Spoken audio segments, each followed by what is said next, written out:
El macroscopio es un instrumento que permite ver de cerca algo grande, y esa será nuestra intención. Acercarnos desde las pequeñas historias personales y sus recorridos al sistema científico nacional. ¿Quiénes lo conforman? ¿Cómo llegaron allí? ¿Desde dónde partieron? ¿Qué obstáculos tuvieron que sortear? Son solo algunas de las preguntas que estaremos contestando en nuestro programa. Les invitamos a escuchar estas trayectorias y a sus protagonistas.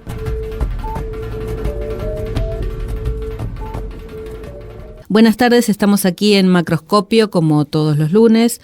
Hoy tenemos el gusto de hablar con el doctor Raúl Ángel Gómez. Raúl es licenciado en Psicología y doctor en Ciencias de la Salud por la Universidad Nacional de Córdoba. Es docente e investigador de la Facultad de Psicología de esa universidad y se desempeña en el Instituto de Investigaciones Psicológicas, organismo doble dependencia, Universidad Nacional de Córdoba y CONICET. Sus líneas de investigación son factores psicosociales relacionados con consumos problemáticos con o sin sustancias, psicología del pensamiento autoritario, comportamiento político y redes sociales, el tema por el cual lo hemos convocado hoy aquí en Macroscopio. Bienvenido, Raúl, y gracias por estar con nosotros. No, gracias a vos por invitar. Un honor estar invitado a este programa. Muy amable. Raúl, empezamos siempre el programa tratando de comentar o que nos relaten los recorridos que han tenido en sus carreras. ¿Cómo fue que te decidiste por la psicología en principio? Bien, corrí el año 84, yo había terminado mi escuela secundaria en 83, asistiendo al final de la dictadura militar. Yo ya tenía participación política desde muy temprano en mi edad, muy temprana edad, y allá por el 84 mis dudas vocacionales se oscilaban entre la sociología y la psicología. Creo que esa ambigüedad se ha mantenido hasta ahora, pero ocurrió que en Córdoba no había carrera de grado de sociología, y así lo más cercano que había era la licenciatura en Ciencias de la Comunicación, que tenía contenidos de ciencias sociales. Así que por aquel entonces todavía habían quedado por decirlo así, los resabios, o sea, de la dictadura, en tanto el ingreso era restricto a la universidad y había que rendir un examen de ingreso que recuerdo era filosofía e historia, había que rendir para todo lo que fuera materia que oliera humanismo, ciencias sociales, había que rendir lo mismo, había que estudiar lo mismo.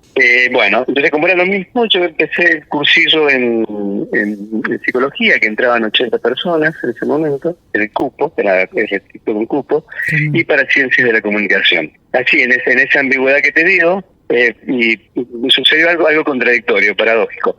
Finalmente me decidí por la psicología, me enganchó, me gustó, ese momento aparte que era un momento de transición muy particular, y sí lo que me dejó comunicación social fue mi primer matrimonio. Hacía mi primera pareja y me casé. Bien. Con una comunicadora social, que fue mi primer matrimonio. Así que bueno, eso, comunicación social me dejó un matrimonio y bueno, y psicología la carrera. Y así que fue que comencé en psicología en un momento muy muy muy interesante para el país, para nosotros. Sí. Al final de la dictadura, el gobierno del doctor Alfonsín. Yo tenía militancia política en la izquierda ya en ese momento, venía desde un momento antes de la dictadura, ya tenía actividad política, y bueno, fue un momento que realmente fue muy retrospectivamente muy agradable, por decirlo así, las expectativas, las movidas. La efervescencia, la vida, volví a la vida. Me involucré en lo que eran los incipientes movimientos antipsiquiátricos, que cuestionaban la manicomedización como práctica de la salud mental, digamos, lo que fue el antecedente, la prehistoria de lo que después permitió el movimiento político, social, académico y científico que permitió la ley de salud mental. Totalmente. Sí. Bueno, allá por el año 86 recuerdo los primeros encuentros, actividades académico-políticas, en ese sentido, el primer encuentro de alternativas a la psiquiatría, hicimos en Buenos Aires, digamos, yo siendo ya estudiante todavía, pero ya muy involucrado en esas movidas. Y también, a partir de eso, también por el vínculo con algunos docentes que habían regresado del exilio, me llevó a la cuestión de la motivación de correrme un poco del sesgo profesionalista que tiene la psicología. Sí. y correrme más hacia la investigación básica. Y ahí empezó un camino también con algunas ambigüedades y contradicciones. Primero, con una investigación básica clásica, trabajando con modelos animales. Mi primera beca de CONICET la tuve como lugar de trabajo en la Facultad de Ciencias Químicas, en el Departamento de Farmacología, porque me había interesado por la cuestión del estudio con modelos animales. O sea, parte de mi formación la hice trabajando con ratas. Uh-huh. Y bueno, tuve mi beca doctoral ahí.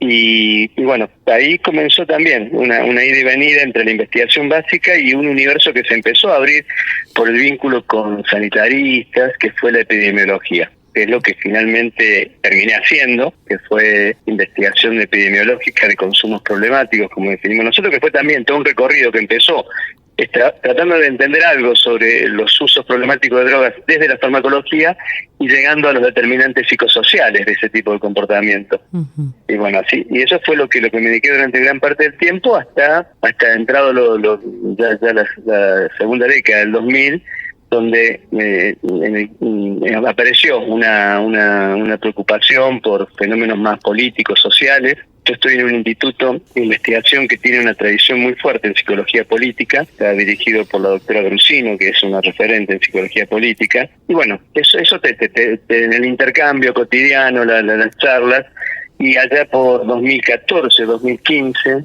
comenzó, digamos, como una línea B de trabajo, con algunos estudiantes que estaban interesados y eso, recuperar viejos trabajos sobre pensamiento autoritario. Evidentemente ya había algo en el aire que nos llevó a indagar. Primero fue como una cuestión histórica, de recuperación histórica, porque yo en el grado doy una materia de historia de la psicología y estoy en una cátedra de historia de la psicología y es, digamos, un tema de interés que siempre trabajo. Entonces, desde esa perspectiva histórica, comenzamos a recuperar unos trabajos pioneros de la década del 50 de Theodor Adorno, después fundador de la Escuela de Frankfurt, sí, sobre pensamiento autoritario y la escala F, la primera escala psicométrica que intenta medir el pensamiento autoritario, la escala de fascismo. Uh-huh. Fue primero una recuperación histórica y después dijimos, bueno, a ver, esto se puede recuperar, ¿qué se puede adaptar de todo esto? Y bueno, nos metimos allá 2014-2015 en la primera adaptación de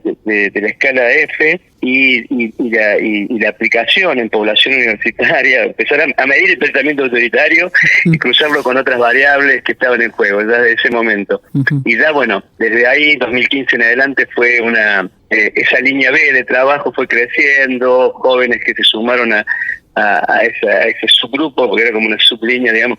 Nosotros, bueno, los investigadores tenemos, las líneas se definen en función del financiamiento, digamos, sí, el mayor cantidad de financiamiento está en los consumos problemáticos, que también trabajamos una perspectiva crítica, la perspectiva antiprevisionista, o sea, siempre está cruzado, digamos. De hecho, ahora actualmente estamos terminando un trabajo que cruzamos posicionamiento subjetivo ante la legalización de las drogas y pensamiento autoritario. ¿Verdad? Uh-huh. Estamos cruzando las dos líneas de trabajo. Bueno, más o menos así, en un te lo resumo así nomás, sería el recorrido que me trae hasta acá. Y bueno, y hace unos años, ya hacia el final, al final de la pandemia, a los momentos finales de la pandemia, nos embarcamos a partir de nos dimos cuenta que había una necesidad de recopilación de cuestiones conceptuales en relación a una serie de problemáticas, y empezó a ingresar fuerte el tema de las redes sociales a partir de la noción de posverdad y de fake news ligadas a las prácticas del pensamiento autoritario. Eso lo veníamos encontrando desde 2015, 2016, lo veníamos encontrando.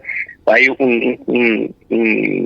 dicen los pibes, un macheo fuerte entre ese ámbito de fenómenos, uh-huh, fake news, posverdad, manipulación, uso de redes sociales, comunicación política y pensamiento autoritario. Bueno, y a partir de eso fue que nos embarcamos con otros docentes, tanto de acá de Córdoba, de la UBA y de la Universidad de la República, en el breve diccionario psicológico político de las redes sociales y la era digital, que fue un texto que nos editó la Universidad Nacional de Córdoba a finales del 2022, un primer intento de recopilación y de sistematización de una serie de conceptos que hacen a los fenómenos psicológicos y políticos que están en juego en las redes sociales. Interesante ese dato. Después te voy a preguntar fuera de aire dónde se consigue ese material. Ya mismo se consigue en la editorial de la universidad. Es un libro para distribución gratuita está en una edición, tiene una edición física muy pequeña que está en algunas librerías, pero no creo que se consiga en el país, sino en Córdoba, pero sí tiene una edición digital totalmente gratuita en el sitio de la Universidad Nacional de Córdoba, en la editorial, se baja de manera gratuita. Bien, lo vamos a buscar para incorporarlo cuando publicitemos el programa. Hacemos la primer pausita, Raúl, y seguimos en unos minutos.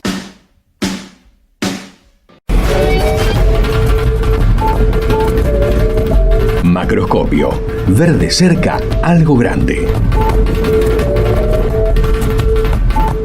Continuamos hablando con el doctor Raúl Gómez. Bueno, nos estaba comentando cómo fueron sus primeros años de formación y de investigación, sus temas, la elección de tema y cómo se fue desarrollando. Y bueno, nos comentabas este tema en particular, el tema del autoritarismo, el tema de las redes sociales, que es en lo que están profundizando en los últimos años. Si bien esto no es nada nuevo, digamos, la mentira y la manipulación existen desde que el ser humano existe, ¿qué encontraste en esta contemporaneidad de nuevo y de diferente en estos discursos o en estas prácticas? Qué bueno lo tuyo, porque fue parte de las primeras, no sé de las primeras, pero esto fue un momento dado que, bueno, dijimos, ¿qué hay de nuevo en todo esto? O sea, esa contradicción que decíamos, bueno, la manipulación y la mentira como herramienta política es histórica, digamos, no estuvo siempre. ¿Qué hay de nuevo? Porque es todo un debate de eso. ¿Qué hay de nuevo en todo esto? Lo nuevo creo que tiene que ver con algunas características de las redes sociales que le imprimen algunas cuestiones que antes no estaban de otra medida. Por ejemplo, la viralización. Las fake news siempre existieron. Ahora, la posibilidad de que a partir de esta, entre comillas, horizontalidad de las fuentes de información, donde nosotros podemos ser generadores de contenidos y a la vez replicadores de contenido, le va a dar para mí dos fenómenos que son lo nuevo. Uno, la viralización, o sea, la capacidad de replicación muy rápida, y otro que está ligado a la viralización, que son las burbujas de filtro. O sea, nosotros cuando nos conectamos a redes sociales, no nos conectamos a todo lo que hay en las redes sociales. Exacto. Estamos perfilados en esas redes de acuerdo a los algoritmos. El algoritmo que construye esos perfiles de acuerdo a la información que nosotros permanentemente le estamos dando a las redes con nuestro comportamiento. Ahí entra lo psicológico, ¿no? Nuestro comportamiento en las redes nos perfila y hace que el algoritmo seleccione contenidos para nosotros, lo cual genera una burbuja, un loop así narcisista, donde vamos a estar cada vez más sobreexpuestos a los... están usando una llamada, parece.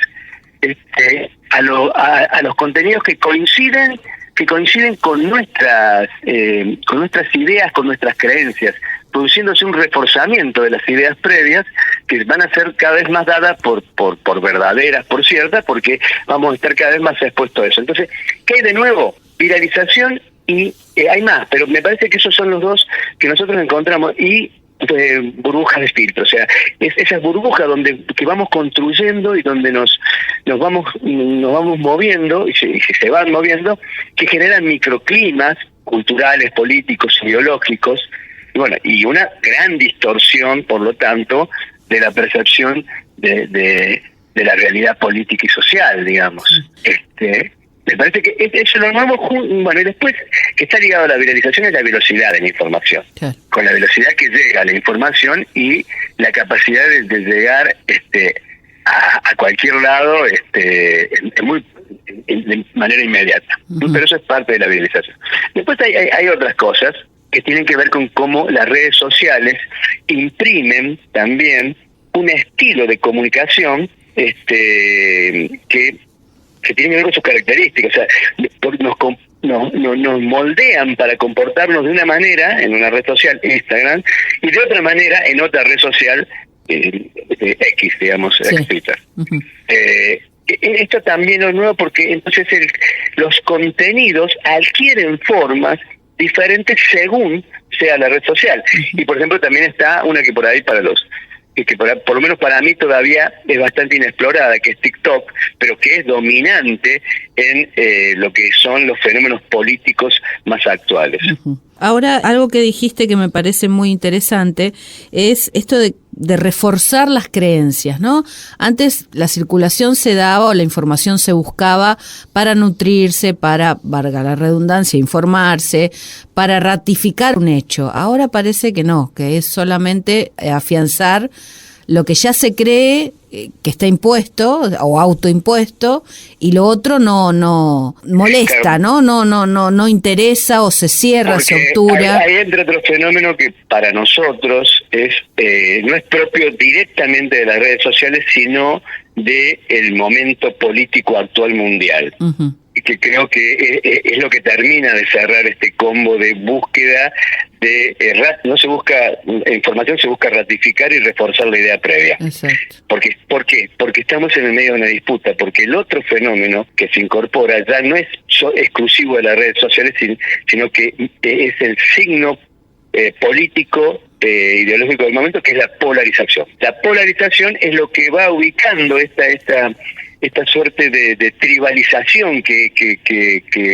hace que el comportamiento político adquiera esta cuestión tribal, digamos, uh-huh. de confrontación, solo de confrontación absoluta, de donde hay que ganar, como sea, y yo entonces lo que busco es aquello que confirme. Entonces ahí aparece la fake news, o sea, aparece esta suerte de verdad a la carta que se va construyendo, digamos, sí. Una verdad a la medida de lo que ratifique y refuerza la disputa que yo tengo en este momento. Hay un punto también en todo esto que leo así nuevamente, quizás, es lo que decías vos al inicio, ¿no? El autoritarismo, el no registrar al otro, ¿no? El no, o sea, como que no interesa, medio me incomoda la ambigüedad, lo que no sea absoluto.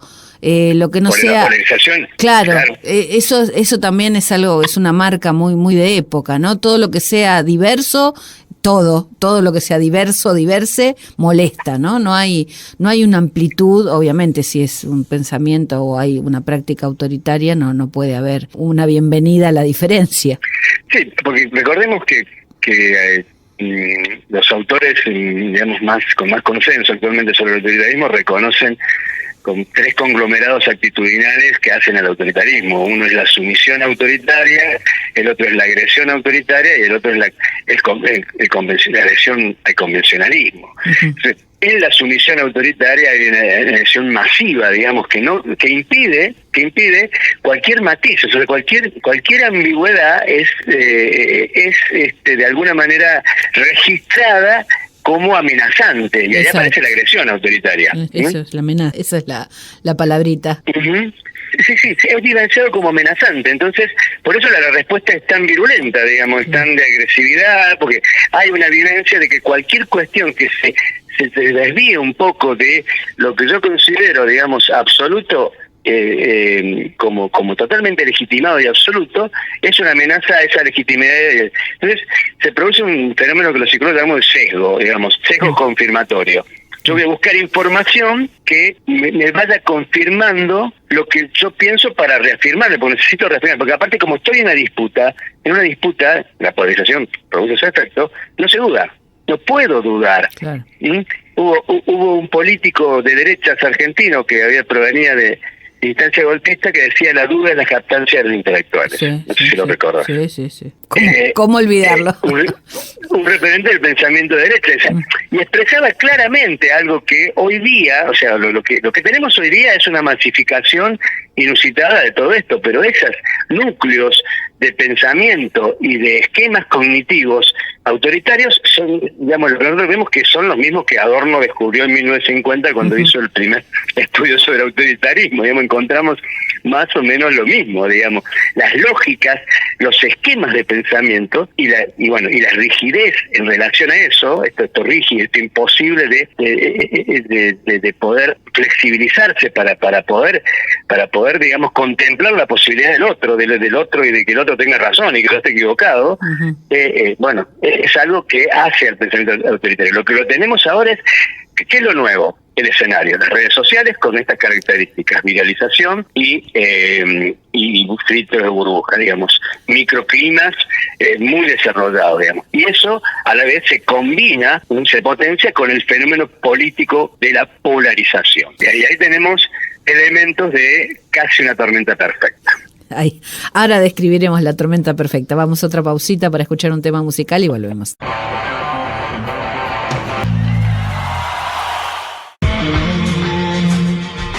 Macroscopio, ciencia y sociedad. Continuamos hablando con el doctor Raúl Ángel Gómez. Bueno, estamos hablando de su tema de investigación, de uno de sus temas de investigación, autoritarismo. Comentabas al inicio que te basaste en este primer proyecto de investigación que había hecho Adorno en Berkeley y lo aplicaste en algún momento dentro de la facultad o dentro de la Universidad de Córdoba, en un inicio. Uh-huh. ¿Prosiguieron con ese experimento, entre comillas? ¿Lo siguen haciendo o tienen miedo de los...? No, lo venimos haciendo. Bien. Tenemos resultados muy frescos que estamos preparando para publicar ahora. Uh-huh. Queremos ir a nuestro congreso, el congreso de la UBA, que es ahora en noviembre, con estos resultados, porque bueno, el último... hicimos varios, fuimos adaptando los instrumentos y actualmente utilizamos un instrumento más actualizado, que es el instrumento basado en la teoría de Almerdor, de autoritarismo de las derechas. Y bueno, con ese instrumento hemos hecho, las últimas mediciones que hemos hecho uno puede cruzar muchas variables para tratar de ver cómo fluctúa el pensamiento autoritario en función de algunas variables. Ajá. Pero este resultado que estamos preparando la publicación actualmente y que está consolidado como resultado está hecho en estudiantes de psicología solamente. Queremos llevarlo, otro momento lo hemos hecho con toda la universidad. Cruzamos la variable trayectoria académica con pensamiento autoritario. Vimos qué fluctuaciones podía haber en relación a variables, vamos primer año, segundo, tercero, cuarto, quinto y ves cuánto mide el pensamiento autoritario en cada uno. Bueno, es una progresión casi aritmética. A medida que se avanza en la trayectoria universitaria, disminuye los puntajes obtenidos en las escalas que miden pensamiento autoritario. Bueno, menos mal. Eso es categórico. Menos mal. Eso es categórico. Es categórico. Es un aliciente. Y cuando lo cruzamos, y un detalle, cuando lo cruzamos por edad, no nos dio. O sea, no es la edad. Claro. No es el proceso madurativo. Uh-huh. No es la edad. Lo que va modificando los indicadores de pensamiento autoritario es la trayectoria, porque cuando tomamos quinto versus primero es ahí donde saltan las diferencias, como decimos los cuantitativos, estadísticamente significativas. Entonces hay un dato muy interesante y también se entiende también la virulencia con la cual a veces el sistema universitario es atacado, difamado por ciertos núcleos de pensamiento autoritario, y digo, tienen razón. Adoctrinan. Están adoctrinando. Claro, porque el pensamiento crítico es opuesto por el vértice al pensamiento autoritario. Sí. Entonces, y es lo que impide que se adoctrine. Exacto. Porque entonces es un obstáculo formidable contra el adoctrinamiento. Y bueno, y tenemos datos empíricos que yo la verdad que estoy muy orgulloso de eso, de que hayamos, más allá que el resultado favorece a los que pensamos más por un lado, todo eso, pero pudimos medir que la universidad tiene efectos, tiene efectos concretos. Uh-huh. La trayectoria académica tiene un efecto concreto. Uh-huh. Y aparte, basada sobre todo en eso que decís vos, ¿no? En el pensamiento crítico, en reflexionar. Creo que si uno se toma el tiempo y se permite reflexionar, más allá de la idea que tenga, siempre enriquece, siempre nos muestra otras uh-huh. variables, otros puntos de vista, no necesariamente para reafirmar que estamos equivocados, pero sí quizás para escuchar otras voces, lo que es una frase hecha, ¿no? Pero realmente que tiene impacto en nuestras vidas. Hay dos palabras claves que tienen que ver con rigidez, que yo las mencioné antes, y flexibilidad. Claro. La rigidez te encierra en la burbuja, ¿no? En esa burbuja donde lo que busco es algo que refuerce mi creencia previa y me confirme, o sea, ese sesgo confirmatorio en el cual entro en un loop de narcisismo ideológico. Uh-huh. Y la otra es la flexibilidad, la posibilidad de abrirse a qué está diciendo el otro, que tiene que ver con poder escuchar y que tiene que ver con algo tan básico como es la empatía, pero la empatía en el sentido amplio, es ponerse en el lugar del otro. Sí. Entonces hay es lo que un poco algunos autores ya hablaban de que que el dogmatismo es el componente más fuerte de cierto pensamiento autoritario, o sea, la rigidez como cuestión dogmática a nivel cognitivo. Nosotros estamos cruzando cuestiones de las ciencias políticas con cuestiones de la psicología o de lo que podemos llamar psicología política. Uh-huh. Obviamente, bueno, esto, lo que vos marcabas, que las diferencias a partir del ingreso y la trayectoria académica, cómo van modificando ciertas estructuras de pensamiento. ¿Han notado en el día a día, digamos, en tu trabajo como docente de tantos años, diferencias en cómo llegan esos alumnos a la facultad en los primeros años antes y cómo llegan ahora? ¿Hay más rigidez? ¿Cuánto impacto tiene la falta de reflexión o de charla o de intercambio en la familia, cosa que antes se daba, me parece, mucho más, esto de discutir cosas en familia, ya sea culturales, política, charlar? ¿Y cuánto pesa esto, ¿no?, de las redes, esta réplica continua de discursos violentos, agresivos, desde el Estado, desde los medios, desde las redes? Bien, es una pregunta que tiene una cantidad de cosas, de respuestas. ¿Cuánto tenés de programa? Todavía tenemos un poco más. Porque no, digo, yo soy docente, digamos, yo en mi práctica docente, que es la verdad que es lo que te da la universidad, esto de poder ligar la actividad de investigación a la práctica docente de grado, sobre todo, también de posgrado, porque en posgrado también tiene su riqueza. Obvio. Porque bueno, algunos de estos trabajos los hemos hecho de la maestría en salud mental, donde yo soy docente también. A ver, ¿qué ha cambiado en todos estos años? Yo empecé en la docencia en el año 89, de la docencia con cargo docente, ya venía como ayudante y todo, era de esos nerds que ya rápidamente se incorporaban. Pero entonces, estar en primer año me ha permitido ver, digamos, los cambios operados. Hay de todo tipo, pero yo por lo menos, y en esto me sale el docente, disculpa, lo que veo es un empobrecimiento de contenidos. Se sabe, o sea, yo doy historia de la psicología.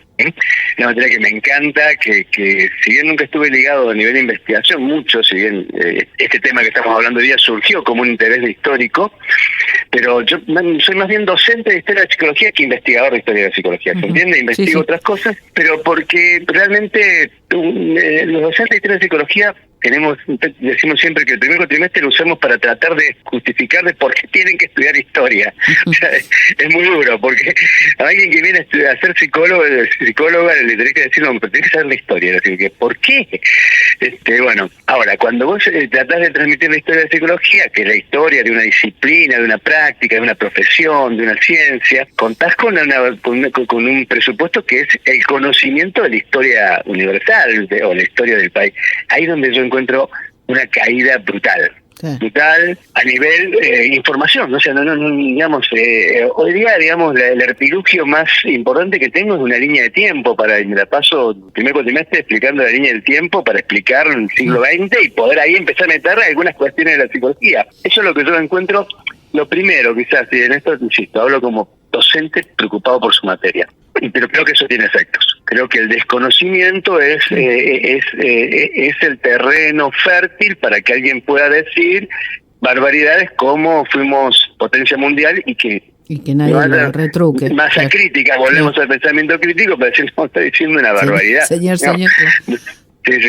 Es ese empobrecimiento cultural general, y acá puedo sonar medio, no sé si reaccionario, pero sí como una persona mayor que se queja de lo nuevo, pero hay como signo de época un empobrecimiento cultural general, eso que la sociedad argentina, por el desarrollo de sus clases medias, por sus universidades nacionales, podía captarse que era un nivel cultural alto a nivel medio, hoy evidentemente ha declinado, hay una declinación evidente de eso. Con eso llegan, digamos, y también en los últimos años, más recientemente, sí, con la primacía de ciertos valores ideológicos más ligados al individualismo, al saber sin quien pueda, al éxito como ordenador, digamos, no solo colectivo, sino subjetivo, digamos, como ordenador individual, o sea, digamos, esto que haya discursos que circulan por las redes, que digan que, bueno, que alguien que gana menos de 300.000 pesos no puede enseñarte nada, porque el que te tiene que enseñar es que gana millones, el que es exitoso, que es un discurso ligado al éxito entendido como el acceso total al consumo. Sí. Que es el éxito aquel que puede acceder de manera total al consumo, digamos. Entonces, eso, mira, fíjate, acá se me vuelven a cruzar los campos de estudio. Yo trabajo consumos problemáticos. Mi otro equipo, que está también desarrollando una serie de estudios sobre consumo problemático sin sustancias, está trabajando sobre el tema de las apuestas online. Y está encontrando hay una serie de datos epidemiológicos muy graves, muy graves, en relación a los jóvenes y las apuestas online. Muy grave lo que... Sí. Estamos en las vísperas de una tragedia sanitaria. Título. Estábamos en las vísperas de una tragedia sanitaria con el tema de las apuestas online, por la combinación de varios elementos. Como me preguntabas cómo llegan. ¿Cuál es la combinación de elementos? Bueno, una es la crisis económica, obviamente, como dato, como marco objetivo, pero también hay un bombardeo, digamos, está muy asociada a la actividad deportiva más popular que es el fútbol, pero lo segundo es el clima de época, el espíritu de época que se está imponiendo y que se quiere y que el discurso hegemónico trae. El éxito rápido, estas barbaridades que hemos escuchado de enseñar inteligencia financiera, que es enseñar a timbiar a la timba, digamos. Claro. No, porque la escuela pública no sirve si no te enseñan a cómo podés timbiar en un sistema financiero, una cosa así. Es más, cuando no son estafas del tipo Ponzi, digamos. Entonces, ¿cómo vienen más vulnerables a esto, más permeables a estos discursos? Que tienen que ver con climas de época, que tienen que ver con discursos hegemónicos de medios de comunicación, porque esto también, pero también vienen, y gratamente te sorprenden, también abiertos a pensar, y nosotros hemos protagonizado aquí en Córdoba una marcha histórica, no sé, 80.000 personas en la calle aproximadamente, donde estaban mis estudiantes de primer año, muchos de años superiores, pero también de primer año, de segundo año, masivamente, donde rápidamente entendieron que lo que se estaba atacando ahí era algo que los afectaba directamente, que es un valor muy importante, que es la universidad pública, gratuita, de calidad, y eso también, o sea, son permeables. Y ahora te cruzo con este típico investigador, pero cruzo con los otros resultados, con los que acá estamos preparando para publicar, que los indicadores de pensamiento autoritario medio en escalas psicométricas disminuyen a lo largo de la carrera. Hacemos la última pausa y volvemos en unos minutos. Macroscopio, lunes de 18 a 19. Conduce Sandra Nicosia. Continuamos hablando con el doctor Raúl Gómez ya en el último bloque. Justo fuera de aire me estaba contando, bueno, este registro personal como docente que tiene de sus alumnos en diferentes instancias, cuando ingresan a la carrera, cuando egresan, las posibilidades que tienen a futuro, si es que existen estas posibilidades. Y algo de eso justamente me estabas comentando con respecto a becarios y becarias. Sí, te decía que donde yo encuentro los mayores niveles de incertidumbre y de angustia, ese es el término, son en aquellos jóvenes colegas recientemente egresados que eligen este maravilloso camino que es la tradición de la investigación y la tradición más académica que profesional. Recuerda que psicología es una disciplina de naturaleza bifronte, digamos. Tiene como dos grandes cabezas. Una siempre ha sido más fuerte que la otra, la del profesionalismo. O sea, uno piensa en un psicólogo, piensa en un profesional liberal. Pero bueno, después estamos los otros que se han desarrollado mucho en los últimos tiempos, que son la tradición de investigación científica. En esos colegas, esos jóvenes colegas, me encuentro los mayores niveles de incertidumbre y hasta de bronca. Y te comentaba que tenía un joven colega, por cierto, muy capaz, que decía, bueno, yo ya sé que no voy a poder ser como usted, digamos, en el sentido de que hacer la carrera que pudimos hacer en su momento con vaivén. O sea, yo pasé la hiperinflación de Alfonsín, yo pasé el 2001 dentro de la Universidad Nacional. Lo que creo que lo nuevo y que lo perciben estos mis jóvenes colegas es una hostilidad nunca vista, porque si bien lo que había antes era una cuestión de desidia, de abandono por ahí de la universidad, descuido. Bueno, hubo un intento de recorte, recuerdo en 2001, muy importante en las universidades nacionales, pero nunca estuvo esa carga discursiva, hostilidad manifiesta hacia las prácticas científicas, poniendo en duda haciendo un discurso sumamente pobre intelectualmente, pero bastante eficaz comunicacionalmente, digamos, que es lo que investigan no sirve para nada, etcétera, etcétera.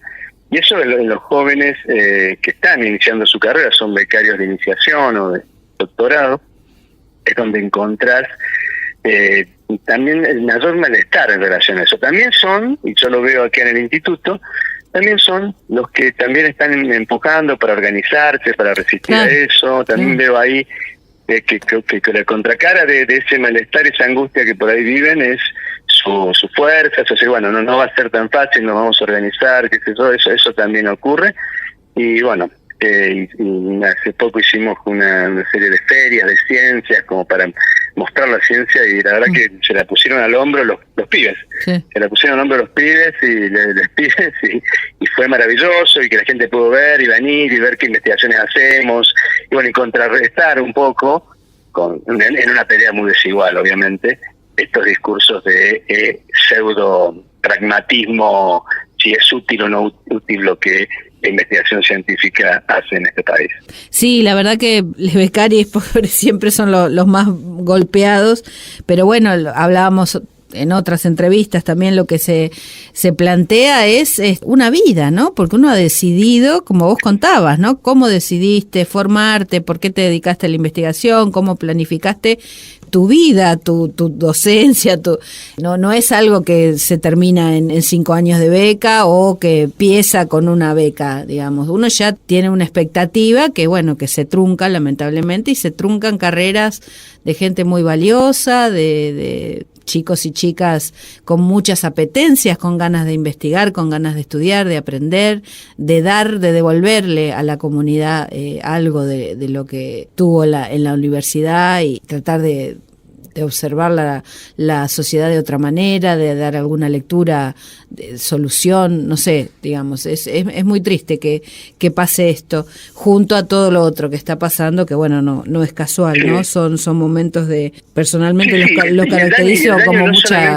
Sí, perdón. No, que el daño no solamente puede ser individual, a nivel carrera individual, porque lo que hemos podido trabajar en otros países, sabemos del reconocimiento que tiene el sistema científico argentino y los científicos argentinos. Totalmente. Entonces, por ejemplo, a mí cuando me tocó ir, yo pude hacer una serie de estancias y trabajar en la Universidad de Valencia, España. O sea, mi salida fue para sabiendo que volvía a trabajar a mi país, porque tenía las condiciones para hacerlo. Lo que nosotros estamos expuestos ahora es una masiva sangría de jóvenes colegas que su salida será sin retorno.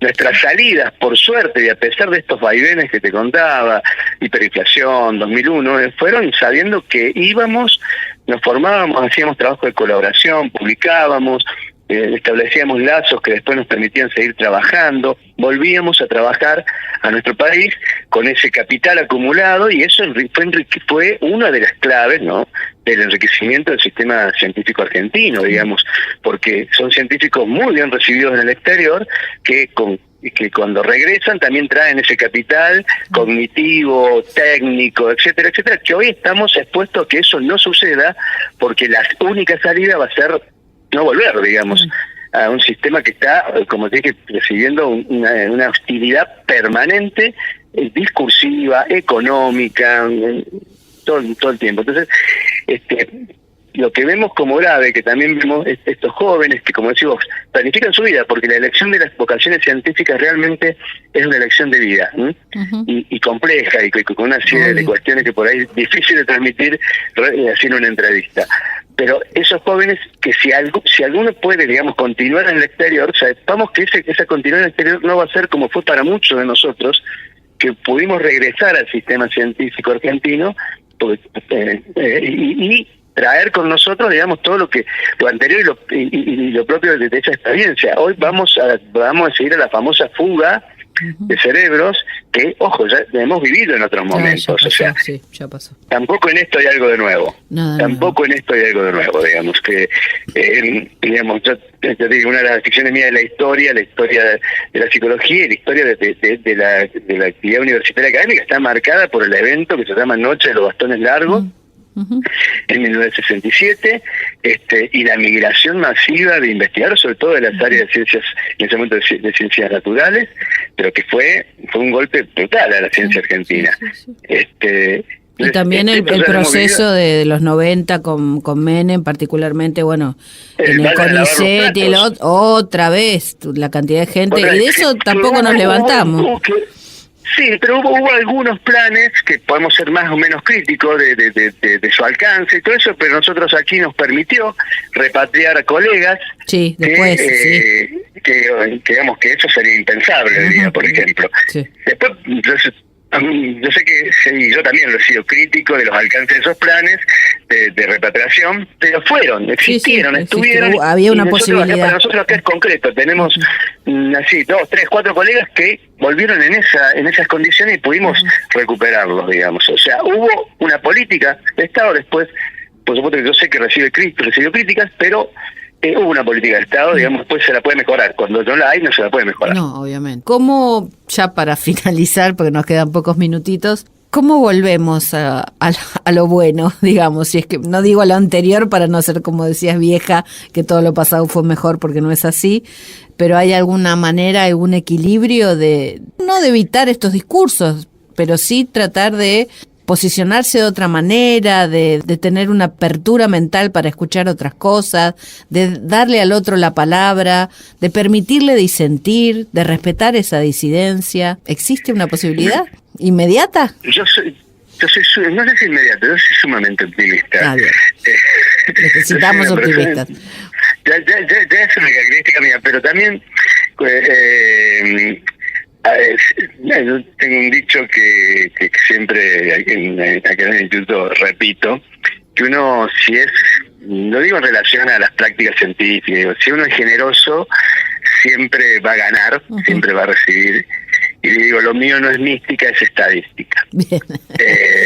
Y acá también, yo creo que si uno se posiciona, sigue confiando en su trabajo, reproduce su trabajo, establece lazos, y se mantienen convicciones firmes y también apela al colectivo, a la organización, que creo que se puede revertir. Yo creo que se puede revertir.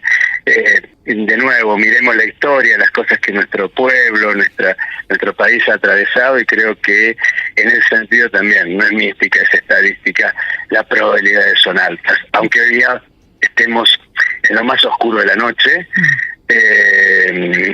Aunque nos parezca estar en lo más oscuro de la noche, yo creo que hay indicios, elementos, y insisto, en lo retrospectivo, en la historia, podemos leer que nuestro pueblo ha superado cosas increíbles. Yo tengo 59 años, he sido testigo del final de una dictadura militar atroz, vi el fracaso de un intento democrático, atravesé los 90, como hiciste vos, en ese momento me tocó una experiencia de gremialismo universitario, porque me hicimos gremialistas todos porque no teníamos que serlo. Y sí, el 2001, que parecía el fin de todo, la crisis terminal del sistema político institucional argentino, un proceso con contradicciones, pero diferente a partir del 2001, después y vaivenes, idas y venidas. Yo creo que hay que mirar la película y no la foto, como se suele decir, y en la película yo tiendo a ser optimista. Cómo se vuelve trabajando, organizándose, difundiendo. Creo que lo que estás haciendo vos también es muy importante. Creo que yo hace también unos años, por estas cuestiones que nos preocupan a todos, me empecé a dedicar un poco a la divulgación de la ciencia. Trabajo, de hecho soy docente de una carrera de divulgación de la ciencia que se ha creado aquí en la Universidad Nacional de Córdoba, que es una experiencia inédita entre la Facultad de Comunicación y la Facultad de Astronomía, Matemática y Física. O sea, de las ciencias más duras, las ciencias sociales, se juntaron para hacer una carrera de divulgación científica. Y bueno, ahí fui convocado para ser docente, y la verdad que es una preocupación que también todos tenemos, porque yo creo que en esto que hablan de la batalla cultural tiene que ver con una batalla desigual a nivel discursivo, digamos. Hay un discurso muy indigente a nivel intelectual, pero muy persuasivo, pero fundamentalmente porque cuenta con amplificadores muy fuertes que son los medios de comunicación hegemónicos. Entonces esto que vos estás haciendo en un programa de radio es importante, y por supuesto será más o menos complejo, pero yo creo que se vendrá el día, como siempre se ha venido. Bien, te agradezco muchísimo, Raúl, y sobre todo por este final tan optimista y alentador. Así que, bueno, estamos en contacto y gracias por tu tiempo en Macroscopio. Gracias a vos y por esta iniciativa que realmente, insisto, es parte de estas cosas que tenemos que hacer y que vamos a hacer para abrir camino en esta noche oscura. Hoy escuchamos en Macroscopio Demoliendo Hoteles por Charly García, Sucio y Desprolijo por Divididos, Yo Caníbal, Patricio Rey y Los Redonditos de Ricota, Desconfío de Papo y Viernes 3 AM por Celu Girán. Nos despedimos hasta el próximo lunes. Los saluda Sandra Nicosia, Operación Técnica Beco Blanco.